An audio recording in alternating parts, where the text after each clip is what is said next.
September 12, 1945.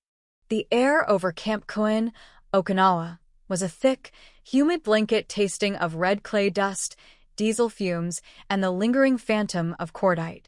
The war was over, the surrender signed aboard the Missouri, but the island remained a raw, open wound, a landscape brutalized by the most savage battle of the Pacific Campaign. Here, amidst the sprawling city of Quonset huts and canvas tents carved into the hills by the U.S. 10th Army, First Lieutenant Margaret Chun of the Army Nurse Corps stood before a tableau of human misery. Lined up before her were 73 Japanese women, their forms so frail they seemed in danger of being carried off by the subtropical breeze. They were the remnants of a nursing contingent, military auxiliaries who had spent the last 6 months entombed in the coral caves of southern Okinawa, a troglodytic existence of fear and starvation. The stench that rose from them was a complex, almost unbearable assault on the senses, a compound of unwashed bodies, filth, infection, and the acidic tang of pure terror. 6 months without a bath. 6 months in the same tattered, blood-stiffened garments. 6 months subsisting on brackish water that seeped through limestone and whatever edible roots they could claw from the cave floors. Lieutenant Chun, a woman whose calm professionalism was a shield forged in the tree-edged tents of the front lines, held fast to the directive issued by her commanding officer, Colonel James Patterson. His words, delivered in his typically direct, no-nonsense manner, echoed in her mind. Treat them as you would captured American nurses. Treat them as you would expect the enemy to treat our own. It was a simple, almost elegant command, yet in the context of the visceral hatred that had defined the Pacific War, it was a revolutionary act. That simple directive was about to set in motion a series of events unprecedented in the annals of modern warfare. What Chun and the handful of WAC guards assigned to this detail understood, and what the male GIs watching from a distance could not, was the psychological state of these prisoners. The Japanese propaganda machine had been relentless, painting a vivid, terrifying picture of the American soldier. They were not men, the broadcasts and leaflets had insisted, but beasts. They did not take prisoners, they took trophies. They were animals who held no respect for women, who would subject them to the most profound violations of body and spirit before discarding their corpses. These 73 women, their eyes wide with a mixture of exhaustion and dread, did not believe they were being processed as prisoners of war under the Geneva Convention. They believed, with the certainty of the damned, that they were standing at the precipice of their own violation and execution. So deeply was this conviction ingrained that several had attempted suicide moments before their capture, only to be physically restrained by comrades too weak and demoralized to follow through. But Colonel Patterson, a career officer who had seen enough of war to understand that its truest victory lay not in the unconditional surrender of the enemy, but in the preservation of one's own humanity, had a different strategy. It was a plan born not of sentimentality, but of a profound and forward-thinking military calculus. He sought to break the vicious cycle of propaganda and hatred, to plant a seed of doubt that he hoped might, in time, grow into something resembling peace. 2 days earlier, on September 10th, the pieces of this strategy had begun to move. Colonel Patterson had summoned his key engineering staff to his makeshift plywood office, the air inside stirred by a single, creaking fan. Across his desk sat Captain Robert Morrison, commander of a company within the 834th Engineer Aviation Battalion.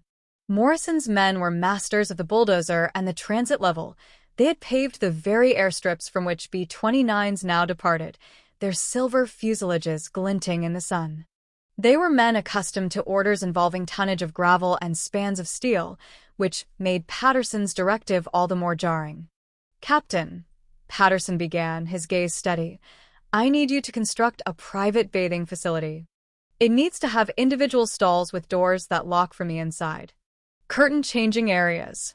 I want it located no less than 200 yards from any male facilities, and it needs to be ready in 48 hours. Morrison, a practical man with a layer of red Okinawan dust permanently etched into the lines of his face, blinked. The request was so far outside his operational experience that he struggled to process it.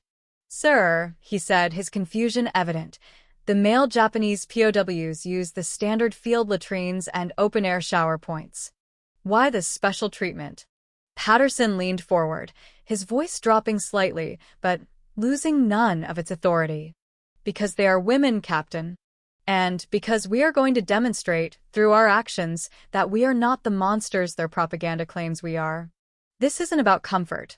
It's about dignity. And dignity is a weapon they don't expect." Captain Morrison, though still bewildered, was a soldier. He took his orders. For the next 48 hours, his engineers, men who had spent months fighting and building under fire, worked around the clock. They grumbled, of course. They had lost friends to the ferocious, often suicidal resistance of the Japanese soldier. Why this monumental effort for the enemy? But they were professionals. They cut and hammered, their work illuminated by portable floodlights that cut through the Okinawan night. The result was a simple but effective timber-framed structure housing 6 private shower stalls. Each stall was a small sanctuary, complete with a wooden door that sported an interior sliding bolt. Inside, a heavy, wax canvas curtain provided a second layer of privacy. A separate, curtained-off dressing area adjoined the showers. They also erected a new latrine block nearby, fully enclosed with solid walls and proper doors, a world away from the open-air troughs used by the male troops and prisoners. It was a marvel of functional privacy, an anomaly in a world built for military expediency. Patterson's meticulous planning extended further. He summoned the camp's quartermaster, a harried first lieutenant named William Brooks. "I need soap, Lieutenant," Patterson ordered. "Real soap. Not the lie-heavy GI. Bricks we use to scrub grease off a Jeep. I want the kind our own nurses in the ANC would use." Lieutenant Brooks looked as if he'd been asked to procure a flock of winged horses. Such luxuries were practically unheard of. Yet, after a frantic search through the medical supply depot, the one place where such civilities might be found, he unearthed a crate containing 100 bars of ivory soap. The clean, white, rectangular bars, each promising a purity of 99 and 44/100 THS%, seemed like artifacts from another universe. They were symbols of American homes, of Sunday mornings and clean linens, utterly alien to this landscape of death and reconstruction. Patterson also requisitioned fresh towels, not scraps of burlap or worn-out rags, but actual terrycloth towels, and a supply of clean, replacement clothing. He procured a stock of olive-drab service uniforms from the Women's Army Corps, selecting a range of smaller sizes that might approximate those needed for the Japanese women. The preparations did not go unnoticed. The American Guards, many of them combat veterans still nursing fresh grief and simmering anger, watched the construction with a mixture of disbelief and resentment. Patterson knew he had to address this. He assembled his senior NCOs and junior officers. "Gentlemen," he said, his voice cutting through the humid air, "I know what some of you are thinking. Let me be perfectly clear. These women have been fed a steady diet of lies. They've been told we are monsters who will defile and butcher them. Every single action we take in the next 72 hours will be a countermessage. That message will eventually filter back to the Japanese high command and, more importantly, to the Japanese people. If we treat them like animals, we confirm their propaganda. We validate their leader's decision to fight to the last man, woman, and child. But if we treat them with basic human dignity," he paused, letting the words sink in, "we create doubt. And in war, doubt is a powerful ally. Doubt saves American lives when the next Japanese unit considers surrender instead of a pointless, suicidal charge. This is not sentimental kindness. This is sound military strategy." Now, on September 12th, that strategy was being put to the test. The 73 women stood shivering, though the day was hot. They ranged in age from 19 to 47, girls who had barely become women and mothers who had left children behind. Many bore untreated wounds, festering gashes from shrapnel, infected cuts from coral rock. All were severely malnourished, their frames skeletal. The camp's chief medical officer estimated that each had lost between 25 and 40 pounds. First Lieutenant Chen, who had been trained in Japanese by the Army Intelligence Service for precisely this kind of work, stepped forward. She approached the woman who seemed to be the ranking prisoner, a head nurse of 42, whose bearing retained a shred of authority despite her wretched state. Her name, Chen would learn, was Keiko. Speaking in clear, formal Japanese, Chen's voice was calm and measured. I am First Lieutenant Margaret Chen. You are now prisoners of war, under the protection of the Geneva Convention. You will not be harmed. You will not be abused. First, you will be examined by female medical personnel. Then, you will have the opportunity to bathe in private facilities. Afterward, you will receive food and be shown to your living quarters. Chen could see the blank incomprehension in their eyes. Her words were meaningless, a prelude to the horror they were certain was coming. She knew she had to show them. I know you have no reason to trust my words, she continued, her tone softening slightly. So please, allow me to show you the facilities we have prepared. With a gentle gesture, she led the small group toward the new wooden building. The air inside smelled of freshly cut pine and damp canvas. She opened the door to one of the individual stalls, demonstrating the interior bolt, pointing to the thick curtain. Then, she reached in and turned the spigot. Hot water, not just cold, but steaming hot water, gushed from the shower head. A collective gasp, sharp and involuntary, went through the Japanese women. Keiko, the senior nurse, finally found her voice. It was a dry, rasping whisper. Hot water for prisoners? Chen met her gaze and answered with the simple truth of Patterson's doctrine. For people, you have been living in terrible conditions. You need to be properly cleaned to prevent the spread of infection. Our medical staff insists upon it. Then, Chen did something that was not in any field manual, an act of pure, unscripted empathy. She picked up a white bar of ivory soap, a clean, folded towel, and a neatly pressed WAC uniform. She placed them gently into Keiko's trembling hands. These are for you, she said softly in Japanese. The shower is private. You can lock the door from the inside. No men are permitted in this building. It is under female guard only. Take all the time you need. Keiko stared down at the bar of soap as if it were a holy relic, a thing from a forgotten world. 6 months.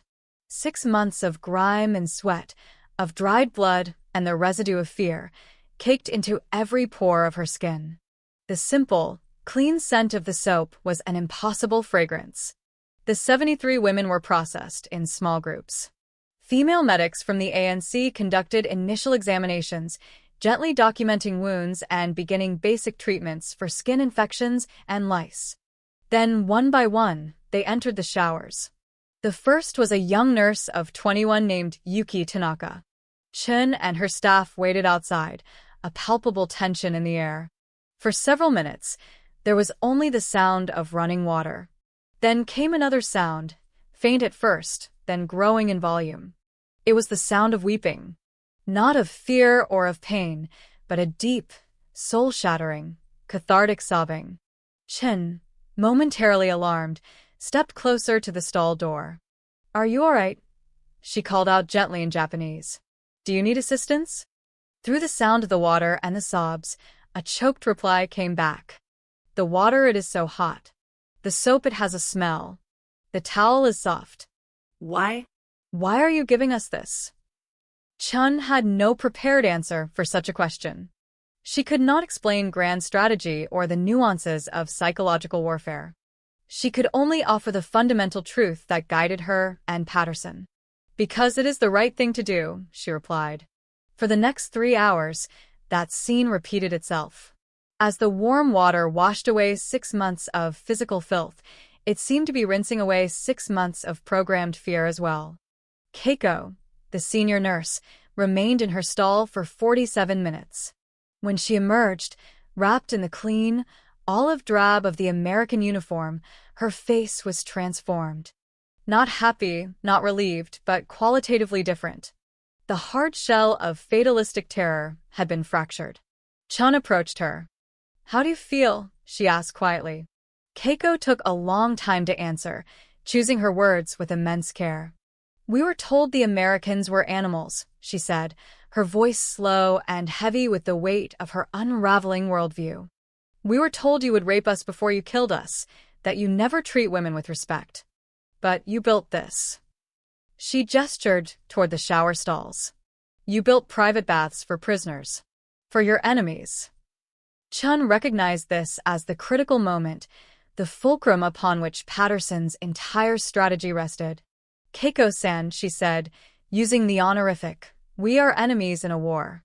But that does not mean we forget our basic humanity. You are nurses as I am a nurse. You deserve basic dignity." Keiko was visibly wrestling with a lifetime of conditioning. Finally, the most pressing question surfaced.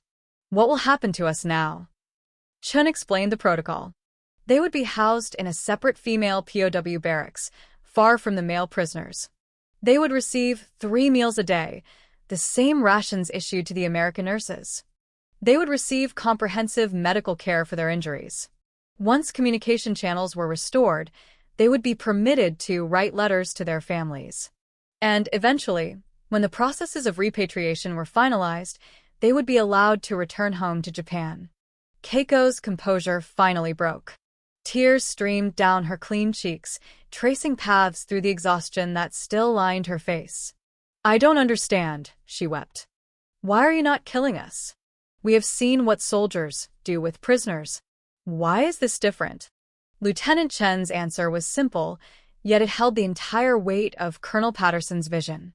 "Because we want this war to end. And we want that when it is over, people will remember that even in war, some of us held on to our humanity." The days that followed deepened this extraordinary narrative.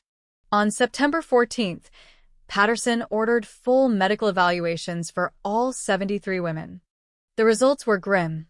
41 had active, systemic infections, 28 had untreated shrapnel wounds, some with metal fragments still embedded in their flesh.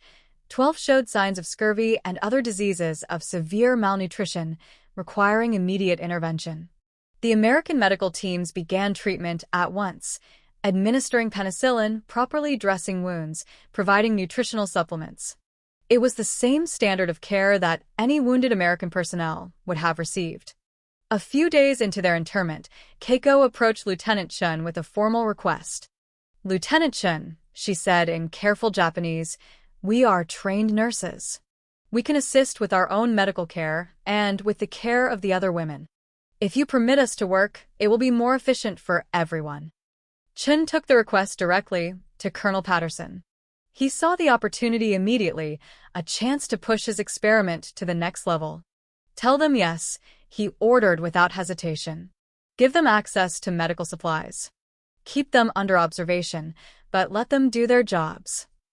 The decision was, by any military standard of the time, astounding. Prisoners of war, entrusted with American medical supplies to treat other prisoners. It was a level of trust that simply did not exist in any POW handling manual. But it worked. Under the supervision of American nurses, Keiko and her trained colleagues began methodically treating wounds, administering medications, and monitoring the recovery of their fellow prisoners. The language barrier presented challenges, but Chun was always present to translate critical medical instructions. And a remarkable thing happened. There were no escape attempts. There was no sabotage of medical supplies. The Japanese nurses simply did their work with a quiet professionalism that mirrored that of their American counterparts. 4 days later, Chun reported back to Patterson.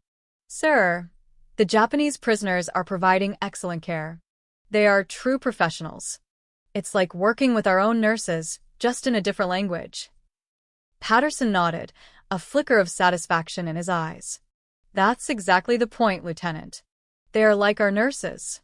Propaganda demands that we believe the enemy is fundamentally different, fundamentally evil. But a nurse is a nurse, no matter the uniform she wears." On September 20th, a week after the women's arrival, the experiment at Camp Cohen attracted high-level attention. General Raymond Hall, the theater commander for POW operations, arrived by jeep, his demeanor radiating skepticism. Patterson, he began, foregoing pleasantries, I've been hearing reports about your special treatment of the female POWs here. I'm told you built them private bathing facilities and that you are now allowing enemy nurses to work with American medical supplies. Explain your reasoning. Patterson calmly laid out his strategy, not as an act of compassion, but as a calculated psychological operation. General, these 73 women will eventually return to Japan. Every single one of them will tell her story, to family, to friends, perhaps even to journalists. The story they tell will help shape how the next generation of Japanese views America. Do we want them to tell a story of abuse and dehumanization, confirming every piece of their wartime propaganda? Or do we want them to tell a story of dignity, even in captivity? One story fuels future wars, the other builds a foundation for peace. Hall considered this. What if it's propaganda they use against us? What if they twist it? Patterson allowed himself a small, confident smile. General, let them. Let them tell the world that America treats its female prisoners of war with dignity and respect. That's a propaganda victory I'm willing to take. Hall was not entirely convinced, but he saw the logic. He gave Patterson permission to continue his experiment. On September 25th, nearly 2 weeks after her capture, Keiko requested another private meeting with Chun. There was something she had been wrestling with, a burden that needed to be shared. Lieutenant Chun, she began, her voice low and heavy. There is something you must know.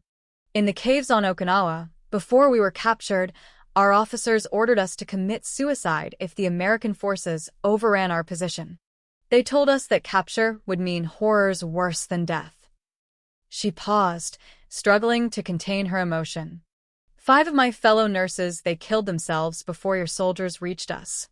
I tried to stop them, but they were too terrified.